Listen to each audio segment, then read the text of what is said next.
Good afternoon. My name is Anna Fleece. I'm with the Great Falls Development Alliance. I'm their Food, Ag, and Bioprocessing Business Development Officer, as well as the Food and Ag Development Center Director for North Central Montana.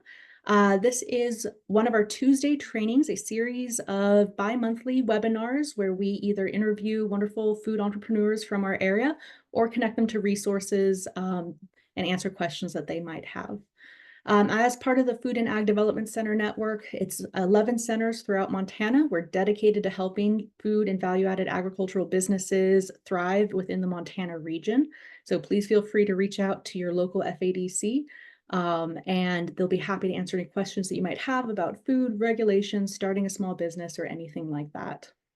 Today, we are joined by Brittany Hopkins of Mac Attack, a local Great Falls macaroni and cheese food business entrepreneur.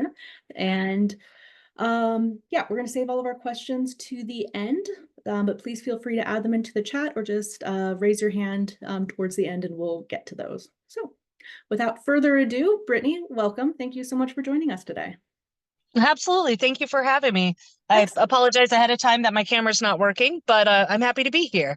That is okay. That's the joys of technology, that we can still connect even when the cameras aren't working. Absolutely. Yeah, so I was hoping we could just start off very simply, like what made you decide to start Mac Attack? So I used to be a grade school teacher. I taught elementary school here in Great Falls. And, when we would do potlucks or when the kids we would do classroom parties, I would always bring mac and cheese and everybody ranted and raved about it. And the longer I taught, the less I liked it, honestly. And I kind of got to thinking about it. I really love food. I love cooking for people. It makes me happy to see them happy. And for so many people who just, they joked about it. Oh, this is what you should do you should quit and start this business. And, one day I got to work and I was like, you're right. I should do that. And yeah, I put in my resignation for the end of that year and I started last June of 2023. I started at the farmer's market in a little pop-up tent. And then it progressed to this year where I was able to buy an unfurnished trailer, a concession trailer, and am rebuilding it from the ground up at the moment. That's amazing. So yeah, I'm going to want to dive into kind of each step of this food journey that you're on. But I wanted to just start because I know we're in an era where a lot of teachers are considering their next career. What skills do you think have really translated from your teaching career into being an entrepreneur? Organization. In teaching, you have to plan out every single lesson. You have to think about how your lesson is meeting the standards. And, it's not much different in food. I have to think about how long can I hold this? How long will it keep in the freezer or in the fridge? How long can I hold it on the line until it's no longer good? Organizing, just my inventory. Really teaching really helped me be organized and patience, lots and lots of patience, working with kids and then their parents on top of it. You definitely need patience for that. And that transferred into, not that I've ever had really an unruly customer, but sometimes customers will get a little picky and you got to go with the flow and you use those coping mechanisms to just kind of get on their level in a positive way and help talk them through it. And yeah, that's really helped me out a lot. That's awesome. I'm always amazed at like how many skills, especially on the soft skill level, can just transfer between vastly different careers. And so thanks for answering that. Yeah. All right. So I imagine another part of being a teacher is that you're very good at learning as well. And so I know there's been kind of a huge learning curve for getting into the food business. So what made you decide to kind of start with the farmer's market to begin with? Yeah, that's a very good point. For me, that was just an easy route. I quit at the end of the school year, and the farmers market starts pretty much right at that Saturday. So I knew Oh, it was wow, going to be quick easy. transition Yeah, then. yeah, no, Yeah. it was waste no time. I was spending the last month of school just outside of school, I should say, Mhm. prepping mentally, trying to get all my ducks in a row. Um, But yeah, I knew the farmers market was, from what I've been told from people who've done it, was a really good gateway into being successful. You know, the unfortunate part was that was the only thing I could do Yeah. because of all of the health restrictions through the health department. Really could only do the pop-up tent at the farmers market. They were really restrictive, so I couldn't really do personal events unless I was hired by like an event person who had like a kitchen at the event center. Then I could do it that way. So last summer I did the farmers market. That was the only thing I did. And I reached out to Dean at Firehouse to see, he had an old location and I wanted to see how it worked. And sadly, because of the the upgrades with the fire department, it wouldn't have worked for me in that moment. Yeah. But he offered me a deal where I could use his kitchen as a commissary, and then I could use his data. I could sell the mac and cheese and use his data as for concept for, which is now paying off now, where I can use it to get grants and help with loans and that kind of stuff. Because now I have some really solid data to show people that, hey, like it's good, it works, it's successful. That is fantastic and so true. I'm really glad that you're tracking just all the financial data, the sales, everything like that. Because, yeah, any business plan needs data to be effective. And so the sooner people can start tracking that and keeping really good tabs, the better. So, another Absolutely. organization, data Yeah. tracking, good teaching skills that translate over. Yeah. We did a Um, lot of data tracking and teaching. So it was, I, how to keep the kids on track, and it's mhm. just adjacent too. So Yeah. So, kind of in that line, what sort of data do you track for your business that you're comfortable sharing? yeah, no, I'm totally comfortable. So really it's I don't have a lot of loss, which is really nice. I try not to overcook things so that I don't have to throw away things at the end of the night. Um and so mostly the data is just what's selling. Last year I had different toppings than I had this year, and I Mhm. just had to make that decision looking at the sales, like, barbecue chips on top of the mac and cheese just wasn't working as well as the Doritos were. And so I was able to, yeah, collect that data to kind of condense my menu and Mhm. make it less is more, make it a little Yeah. stronger, but to still keep it open so that people can get what they like. See, I think that's so important is because what I've noticed with a lot of small businesses, especially like you start off, you're trying a bunch of different things, but if you're not narrowing down on where the market wants or what the customer's desires are, yeah, you're just not going to be as effective as you could be. So I love that you're kind of condensing your menu down as well. What program do you use to track all of this data? Is it an Excel spreadsheet, QuickBooks, No, Wave? I use Square. Nice. They have a really, really good data tracking program. And then it's my register as well. Yep. So it's a bunch of things in one. So it keeps track of my sales, it keeps track of my inventory. Mhm. I haven't used some of the aspects yet. So like I can use it for marketing, I can use Squarespace for my website. Yep. Overall, it was just the company that offered the most, that accommodated my business the best.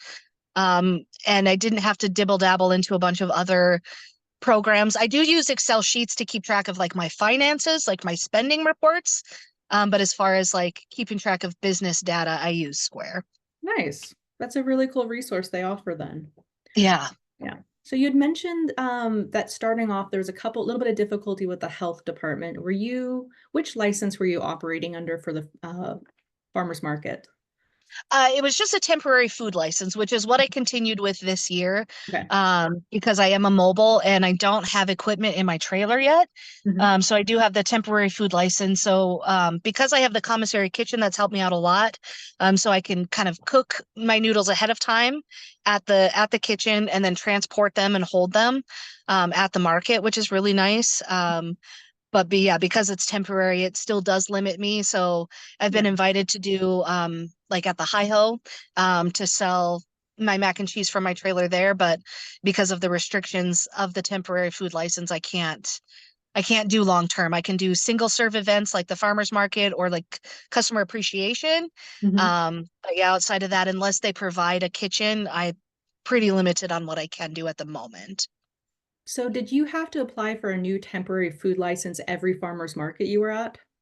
No, nope. Oh, okay. Thank goodness. No, no. It Yeah. they ask for the specific dates, and so it runs the whole season. And the Mhm. nice part is the couple of like customer appreciation events I picked up, it was an extra fee, but I was able to bounce off of my temporary food license because nothing changed.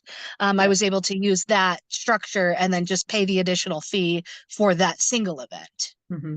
And then when you get your food truck up and running, will you be going for the retail license or still staying with the temporary food license? I'll definitely be going for the big license. Yeah, Nice. Excellent. yeah. And so, no, this is just one of those things that I've had so many people ask about. So I really appreciate how well you're able to explain it. So just kind of to just step back a little bit, you have the temporary food license that allows you to sell one, at the farmer's market, just that one event. You can't like sell after those hours. You can't sell late any other days of the week, for example. But how you do it is you go to your commissary kitchen, which is a licensed commercial kitchen. You cook all the stuff, then you transport it to your location at the farmer's market and sell it. Is that correct? Yes, for the most part. I am lucky enough that because I don't have any grease-laden products, Mm-hmm. I can cook my noodles and sauce on site. So I make just enough to kind of get the day started. And then I have just a little camping stove that I cook outside of my trailer. Mm-hmm. And I'm able to just upkeep it that way. That way I'm not carrying around a bunch of products. I don't have to worry about holding temperatures, making sure it's not getting too cold, too hot. So I'm really lucky for that. But once the trailer is up and running, I'll have the suppression system so I can do a lot more with it. Yep. And then I'll still need a commissary kitchen for storage and that kind of stuff, but I'll be able to do a lot more from the trailer itself. Excellent. And so, yeah, I know we talked a little bit about this already, but has it been easy to find a commissary kitchen, or was that a little bit of a struggle at the start of your journey? It is definitely a struggle. I'm very thankful for Firehouse giving me the opportunity to be an employee, but also use their kitchen as a commissary. I have a couple connections, and they all kind of said the same thing that commissary kitchens are hard to find in Great Falls. Mhm. I know that there's some people in the community trying to fix that, but as of right now, the health department has a list of commissary kitchens, but they're still pretty limited. Ah, well, it's good that at least there's like one resource for people that they Yeah, can start with yeah. at least. All right, so kind of that was your farmer's market experience. It sounded like a great first step for this food journey. And what made you decide to go from farmer's market to a food truck as opposed to like a brick and mortar, or probably not online sales, but maybe like a wholesale selling to other locations? Yeah, honestly, the insurance. Yeah. The insurance in the employing, it's really hard to find employees. Yeah. That are available all day and every day. High school kids are easy to hire and they're great workers, but they are limited once the school year starts. Mhm. And then what really turned me off of the brick and mortar is the insurance, and then the rent and everything else that could possibly go wrong in the brick and mortar. It was, yeah, it was just, it kind of strayed me away from that. And yeah, having the food truck, I still have to have the insurance, and I eventually will be big enough that I will need one or two employees. But at this point in time, I knew that a brick and mortar was just a lot more work than I was ready for. Yep. And there's really no good spots in Great Falls for a brick and mortar that's already kind of pre-established. So Mhm. it'd be a lot more finance on my end, having to get the equipment in there and the hood vent and the suppression system, everything. That the trailer made more sense for my finances and my mental well-being. An essential part of any entrepreneurial experience. Got to keep that mental well-being going. Yes. No, that makes a lot of sense, for sure, for like why you'd want to start with the food truck. And was it easy to find a food truck, or because you mentioned you're building it up from the ground, essentially? Um, Yeah. Food trucks are easy to find, but again, within my budget. yes. I kind of quit teaching on a whim, so I didn't have like a ton in savings. I had been saving, for emergencies or whatever. But with the farmers market, I was able to save up a lot to be able to pay for the trailer in cash, which is nice. So I don't have a loan. under my name, which is why I have to build it from the ground up. But there are trailers available, trucks and trailers all throughout the state of Montana, that are 45, 50,000. That just wasn't in my budget. Mhm. And I didn't want to have a loan hanging over my head. So I took what I could get, and I love it because this gives me an opportunity to really think about what equipment that I do want. I don't want to have unnecessary equipment in there that I'm not going to use, just taking up space. So this way I can really customize it to what I want instead of taking somebody else's dream and building my dream off of that. That's a really good way of putting it, because I'm sure what's required for mac and cheese is very different than what's required for, I don't know, like French fries and everything else like that. Yeah. So having the equipment you want makes a lot of sense cost wise. Yeah. Have you run into any difficulties with some of the health requirements for building up the food truck, or is it easier going from the ground up that you can just make sure you're hitting all of those marks? Yeah, for me personally, I think it's easier to start from the ground up because I printed out the checklist from the health department.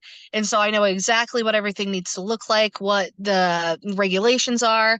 The problem that and maybe it's because I overthink things, but when buying somebody else's truck, you don't know if they took care of their equipment. Yeah. You don't know if it was hooked up by them or by a trained professional, a licensed professional. Those are all the things I took into consideration when buying the trailers. I can buy a truck, but what if the person who owned it didn't do regular oil changes or didn't do maintenance on it, and I'm on the way to show to when I break down. Those are things that I wanted to try to eliminate. And so I knew getting a blank trailer, I would be able to buy things new that were under warranty and hire a licensed professional that if something were to go wrong, I could go back to them instead of Mhm. trying to figure out, oh, who did this work? Who needs to fix it? Or I need to find somebody to fix it now. And so that's a lot of what I took into consideration in getting the trailer instead of buying a pre-made one. A lot of, if I'm going to do it right, I've got to do it myself. Exactly. Yeah. A big thing in my classroom was do it right or do it twice, and I don't want to have to do it twice. So, No, no, not with something like this for darn sure. yeah. Yeah. All right. So you're about a year and a couple months, year and a half into this business now, right? Yes. Um, I want you to take yourself back to that May 2023 or June 2023 and talk to your early entrepreneurial self. What is one piece of advice that you would have given yourself? Ooh, that's tough. And you gave me that question ahead of time, and that still was the toughest one. I Um, know. Low and slow. Mhm. Is as impatient as I can get. Low and slow pays off. It gives you time to think, it gives you time to research. It gave me time to prioritize what was important to me when it comes to equipment and food product. I try and instead of just going to Walmart and buying things in bulk or Costco or Sam's Club or whatever, um, I wanted to keep it local. And so all of my pasta is from Pasta Montana. When I can get it, Dairy Gold, I try and get local Montana milk. The cheese Fantastic. is kind of the harder part because that does add a lot more labor because they don't really make shredded cheese. They do, but it's kind of harder to find in Great Falls. But yeah, low and slow. That as impatient as I knew I was going to get, it paid off in the long run. That's really fantastic. And that's good advice because you want to build a sustainable business and not overreach yourself for sure. Yeah. Mhm. And so have there been any resources that have been really helpful as you're starting up, whether that's, I don't know, our SBDC, other influence or inspiration? Um, Honestly, yeah, GFDA has helped me out a lot. Originally, when I was working with Rich to get financing for a truck originally, and he really sat me down and made me think about every I needed to dot and every T I Mhm. needed to cross. And that was really helpful because it's overwhelming when Yeah. you have this dream and you don't it's kind of the umbrella, you're out there under the umbrella, but really when you start to think about the fine little details, the little raindrops, it can get really overwhelming. And it was really helpful to talk with him to really break down what steps I need to take and how about doing it. So yeah, GFDA has been, and just my local friends, my local food service friends who have started their own business. I've been lucky enough to know a couple, and so really being able to pick their brains as well has been a godsend. Absolutely. And it's amazing to have that network, both like professional and social, to draw on as well for all Yeah. the inspiration. Are there any resources you wish you had had access to that you didn't? Um, Financial would Yeah, be nice. Just because like I said, I just started from the ground up and it was kind of on a whim. But outside of that, a commissary kitchen. I wish Great Falls was had more access to something like that. yeah. Or somebody who, had like a food service provider where it's like, hey, I'm putting in an order. What do you guys need? Type Mm, stuff. That mhm. would be really nice. But, I've been lucky enough to go to some local entrepreneur groups that have really kind of helped me make connections as well. Oh, that's awesome. Excellent. All right. And then for our last question, 5 years from now, where do you want to be? Assuming everything goes perfectly and brilliantly. Yes, of course.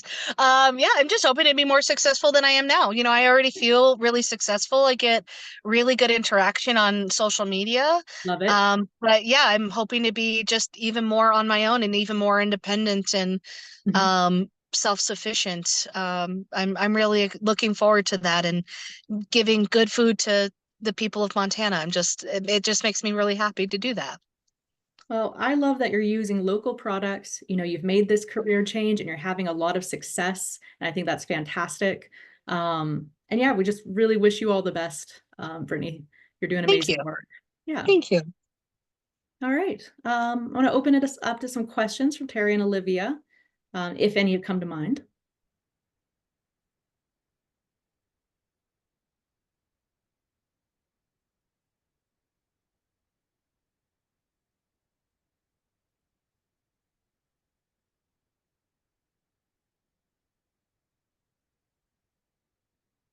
All right. In that case,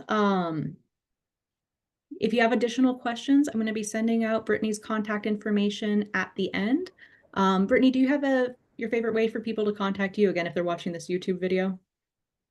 Yeah, email or social media. I'm on Facebook, Macattack Great Falls, and then macattackgf@gmail.com is my email. Those are the two easiest ways. You can direct message me on Facebook, or you can just shoot me an email. Those are the two easiest ways to get a hold of me. Excellent. If you had one call of action for our people watching the webinar or in the future, what would it be? Oh, that's good. I don't know. I don't know that I have a good call of action. Just low and slow. That's Yep. just think things through. Yep. Really do your research and don't just jump into it, And, Mhm. oh, the bigger thing too is don't expect to be successful in the first couple years. It does take a Yeah. couple years to get established and get your name out there, get your product out there. So it's not generally not going to happen in the first year. And so when low and slow, when you think of it like that, it really pays off. Excellent. And can people find you at the farmers market next year, or I'm what's the best hoping way to get so. it? Excellent. Then we'll be sure to stop by for sure. Cool. Yeah. All right. Well, I want to thank everyone for joining us today. Keep an eye out for that follow-up email. And yeah, Brittany, thank you so much for going into the incredibly granular detail on everything, because Thank you for your I get time. nerdy about.